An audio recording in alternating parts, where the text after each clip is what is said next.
Welcome back to my YouTube channel Sweden diaries. So നമ്മൾ സ്വീഡനിലേക്ക് student വിസയിൽ വരുന്നവർക്ക് വേണ്ടി ഹെൽപ്ഫുൾ ആയിട്ടുള്ള 2 വീഡിയോസ് ഇതിന് മുമ്പ് ചെയ്തിട്ടുണ്ടായിരുന്നു. സോ അത് കണ്ട് ഒരു 4-5 പേര് നമുക്ക് ഇൻസ്റ്റാഗ്രാമിൽ മെസ്സേജ് അയച്ചിരുന്നു.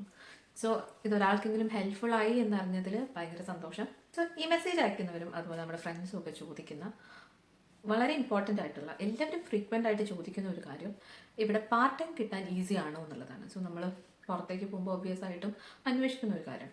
സോ ടുഡേ സ്വീഡനിലെ പാർട്ട് ടൈം കിട്ടാൻ ഈസി ആണോ അല്ലേ, എങ്ങനെയാണ്, എൻ്റെ എക്സ്പീരിയൻസ് എന്താണ് എന്നാണ് ഞാൻ നിങ്ങളായിട്ട് ഷെയർ ചെയ്യാൻ പോകുന്നത്.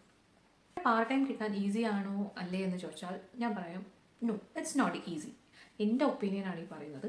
സോ ഞാൻ താമസിക്കുന്നത് എൻ്റെ യൂണിവേഴ്സിറ്റിയുടെ അടുത്ത് തന്നെയുള്ള ഫാൽ ഷോപ്പിംഗ് എന്ന് പറയുന്ന ഒരു സ്ഥലത്താണ്.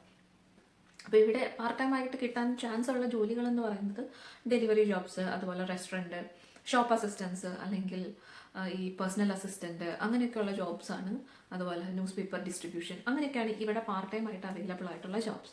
അപ്പോൾ കുറേ പേരൊക്കെ സ്വീഡൻ ഓപ്റ്റ് ചെയ്യുന്നത് നമുക്ക് ഫാമിലി ആയിട്ട് വരാനായിട്ടുള്ള ഒരു പോസിബിലിറ്റി ഉണ്ട്. ഒരുമിച്ച് വരാനായിട്ട് പറ്റും. നമുക്ക് സ്പൗസിനെയും അതുപോലെ നമ്മുടെ ചിൽഡ്രനെയും ഒക്കെ ഒരുമിച്ച് കൊണ്ടുവരാനായിട്ട് നമുക്ക് പറ്റും എന്നുള്ളൊരു വളരെ പ്ലസ് പോയിന്റ് ഉള്ളതുകൊണ്ട് സ്വീഡൻ ഓപ്റ്റ് ചെയ്യുന്ന കുറേ പേരുണ്ട്. സോ നിങ്ങൾ സ്വീഡനിലേക്ക് വരാൻ പ്ലാൻ ചെയ്യുന്നുണ്ടെങ്കിൽ ദ വെരി ഫസ്റ്റ് കാര്യം ഞാൻ എൻ്റെ ഒരു എക്സ്പീരിയൻസും ഒപ്പീനിയനും വെച്ച് പറയാണ്, യു ഷുഡ് സ്റ്റഡി സ്വീഡിഷ്. ഇവിടെ ജോലി കിട്ടാനായിട്ട് ഏറ്റവും ഇമ്പോർട്ടൻ്റ് ആയിട്ടുള്ള ഒരു ഫാക്ടർ സ്വീഡിഷ് ലാംഗ്വേജ് അറിയാമെന്നുള്ളതാണ്. ഒരു 75-80% ജോലികൾക്കെങ്കിലും സ്വീഡിഷ് ലാംഗ്വേജ് ഒരു മാൻഡേറ്ററി ആണ്. സോ നമുക്ക് സ്വീഡിഷ് അറിയാമെന്നുണ്ടെങ്കിൽ ഇവിടെ ജോലി കിട്ടാൻ. അപ്പോൾ ഞാനിപ്പോൾ ഈ പറഞ്ഞ വളരെ സിറ്റീസ് അല്ലാത്ത പ്ലേസുകളിലാണെങ്കിലും നിങ്ങൾക്ക് സ്വീഡിഷ് അറിയാമെങ്കിൽ there is A scope. So നിങ്ങൾ ഇങ്ങോട്ടേക്ക് വരുന്നതിന് മുൻപ് തന്നെ സ്വീഡിഷ് പഠിക്കുക എന്നുള്ളതാണ് എൻ്റെ ഒരു ഒപ്പീനിയൻ. സോ ഇവിടെ വന്നു കഴിഞ്ഞാൽ നമുക്ക് ലാബ് സെൻറ്റേഴ്സ് ഉണ്ട്, SFE കോഴ്സുകളുണ്ട്, സ്വീഡിഷ് നമുക്ക് പഠിക്കാൻ വേണ്ടിയിട്ട് ഇവർ പ്രൊവൈഡ് ചെയ്യുന്നുണ്ട്. പക്ഷെ എന്നെ പേഴ്സണലി എനിക്ക് ഫീൽ ചെയ്തത് സ്വീഡിഷ് അത്ര എളുപ്പമുള്ളൊരു ലാംഗ്വേജ് ആയിട്ട് എനിക്ക് തോന്നിയില്ല. ഞാൻ SFE കോഴ്സ് എടുക്കുന്നുണ്ട്. അപ്പോൾ നമുക്ക് വായിക്കാനും അതുപോലെ മീനിങ് ഒക്കെ മനസ്സിലാവുന്നുണ്ടെങ്കിലും നമുക്ക് കമ്മ്യൂണിക്കേറ്റ് ചെയ്യാനായിട്ട് അത്ര ഈസി ലാംഗ്വേജ് അല്ല എന്നാണ് എനിക്ക് പേഴ്സണലി ഫീൽ ചെയ്തിട്ടുള്ളത്.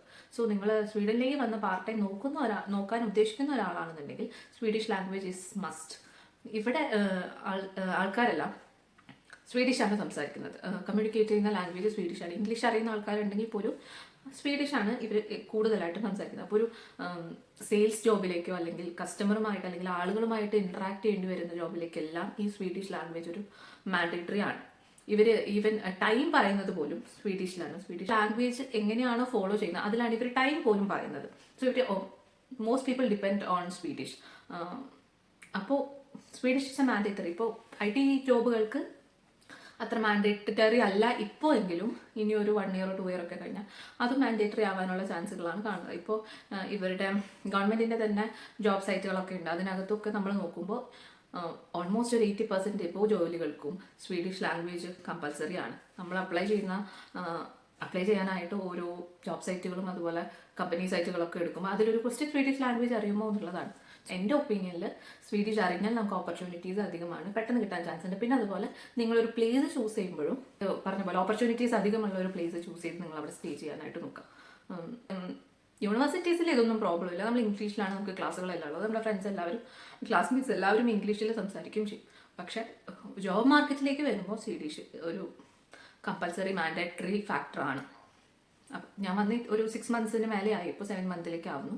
സോ എൻ്റെ ഒരു എക്സ്പീരിയൻസ് വെച്ച് നിങ്ങൾ ഓൾറെഡി വരാൻ ട്രൈ ചെയ്യുന്നുണ്ട്, ആപ്ലിക്കേഷൻ കൊടുത്തവരാണെങ്കിലും ഇനി വരാൻ എങ്ങോട്ടെങ്കിലും പോകാൻ പ്ലാൻ ഉണ്ടെങ്കിലും ഇവിടുത്തെ സ്വീഡിഷ് അറിഞ്ഞിരിക്കുക എന്നുള്ളത് കമ്പൽസറിയാണ്. സോ നാട്ടിൽ നിന്ന് തന്നെ നിങ്ങൾ ഡുവലിംഗോ എന്താണ് സോഴ്സ് നിങ്ങൾക്ക് യൂസ് ചെയ്യാൻ പറ്റുന്നത് അത് ഉപയോഗിച്ച് സ്വീഡിഷ് പഠിച്ച് തുടങ്ങാം.